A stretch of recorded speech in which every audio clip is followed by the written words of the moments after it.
Confirmation bias வச்சுருக்கீங்க தெரியுமா, அவங்கள விட்டு வெளில போகக்கூடாதுங்கிற ஒரு அன்கான்ஷியஸான ஒரு முடிவை நான் வந்து ஆல்ரெடி எடுத்துட்டேன். அப்போ நான் என்ன பண்ணுவேன்னா, செலக்டிவாக வந்து அவங்களை ஹேண்டில் பண்ணுறது எப்படி இப்படிங்கிற மாதிரியே தான் நான் தேடிக்கிட்டு இருப்பேன். அவங்கள விட்டு போகிறது எப்படிங்கிறத நான் யோசிக்கவே மாட்டேன். இந்த ஹேண்டில் பண்ணுற விஷயங்களில் வந்து பலவிதமான வகைகள் இருக்குது.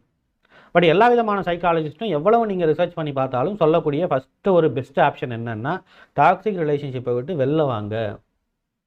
ஒரு நார்சிசிஸ்ட் கிட்ட போய் நீ மாட்டிக்கிட்டீங்கன்னா கண்டிப்பாக அவங்கள ஒன்றும் திருத்த முடியாது. நாமளும் வந்து அங்கே இருந்து அவங்க கூட அப்படியே ஹேண்டில் பண்ணவே முடியாதுங்கிறதான் உண்மை. சும்மா அந்த நேரத்தில் டெம்பரவரியாக ஏதாவது ஒரு விஷயங்களை பண்ணிக்கலாம்.